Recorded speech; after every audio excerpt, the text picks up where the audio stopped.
Eu estava vindo de uma aldeia, eu estava saindo de uma ação social da República Democrática do Congo. E nessa volta eu percebi que o translado, que seria de 20 minutos, já estava em quase 50 minutos. E eu estava parado no sinal, semáforo fechado, estava vermelho, a gente estava com o motorista dirigindo. Atrás estavam duas missionárias, a minha mãe e a Leide, elas estavam conversando. Havia um outro carro na frente com outros missionários que nem presenciaram esse momento. E eu estava lá no carro. Quando eu olho, eu sinto um impacto em cima e eu olho para cima, era um bruxo que tinha voado em cima do carro.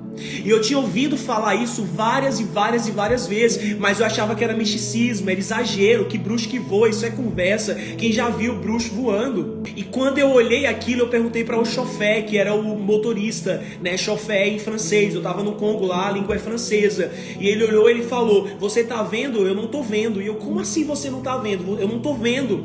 E ele disse, é real que você tá vendo, eu não vejo porque eu não tô tão espiritual quanto você. E naquela hora que eu vi aquele bruxo, ele saltou de cima e veio para o capô do carro.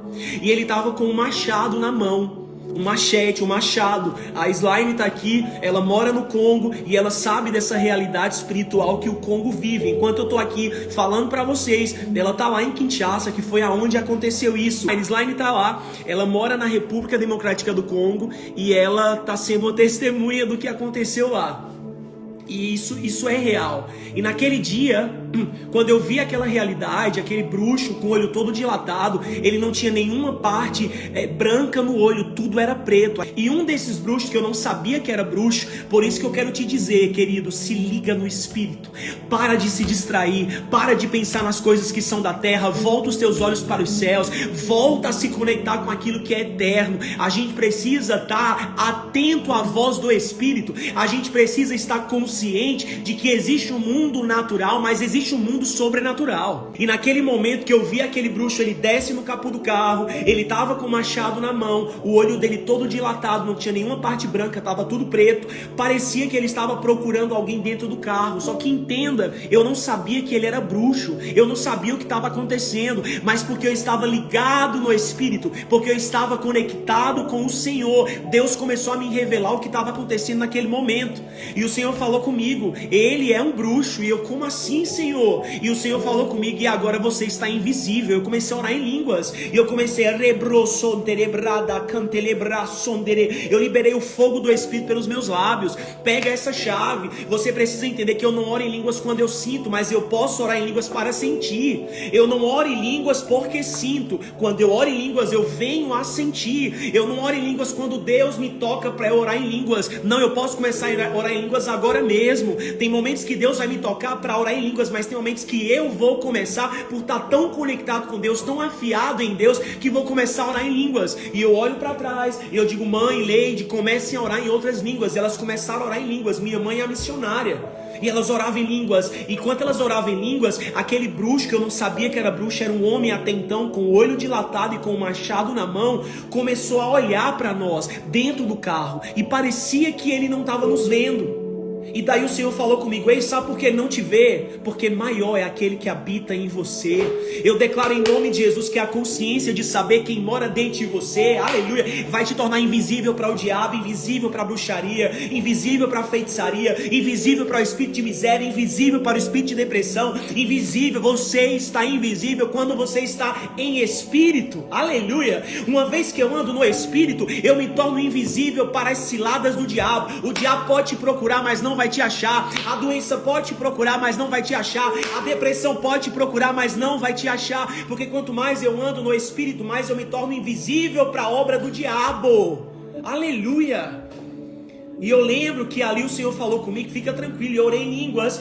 Irmãos, isso demorou uns 20, 30 minutos. Não foi um episódio rápido. Aquele homem era suspeito, aquele homem estava com o machado na mão. Mas o Espírito do Senhor me revelou, por causa da oração em outras línguas, o que estava acontecendo no reino do Espírito.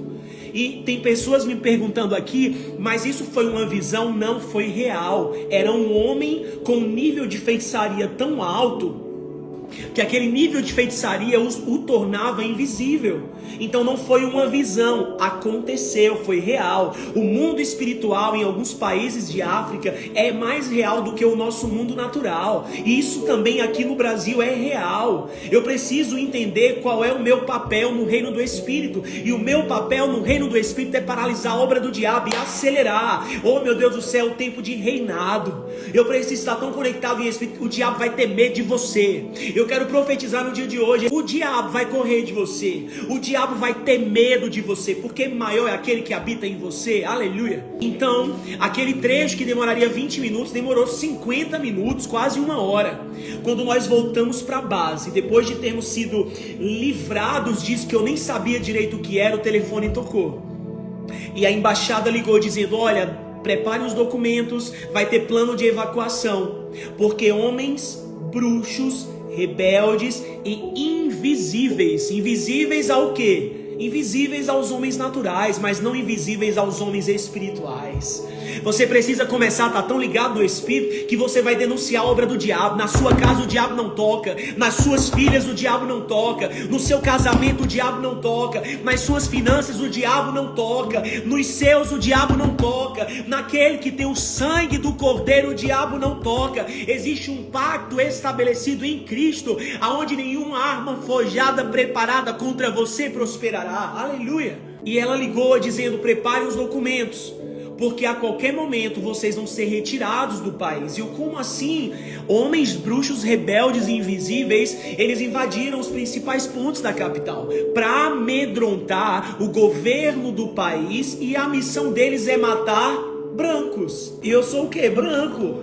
Mas por que eu não morri? Porque maior é aquele que está em mim. Ele não nos enxergou. Eu vi, minha mãe viu e a missionária viu. Mas parecia que eu tinha mais clareza sobre aquilo porque eu estava liderando a missão naquele momento. Porém o chofé não viu porque ele não estava ligado no Espírito, mas nós estávamos orando em línguas. Enquanto isso no Brasil, pessoas estão preocupadas com as paredes pretas, vai se preocupar em desfazer a obra do diabo, vai se preocupar em trazer o céu para a terra, seja a parede vermelha, preta, azul, branca, não importa a cor da parede. Eu preciso ter consciência do que eu carrego, e o diabo tem consciência do que ele é. Só que eu só paro o que o diabo está fazendo quando eu entendo quem eu sou. Você precisa entender que esse poder de Deus está liberado para nós, querido. O poder de Deus, o mesmo poder, a Bíblia diz que ressuscitou Jesus entre os mortos, habita dentro de nós. Eles só matariam brancos? Não. São 14 mil homens rebeldes no Congo.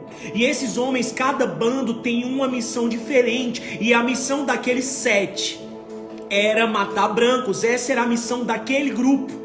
E um deles vieram até mim, mas eu fiquei invisível com a minha equipe diante dos olhos deles. E por mais que aquele bruxo fosse invisível, o poder de Deus era maior, e nós quem nos tornamos invisíveis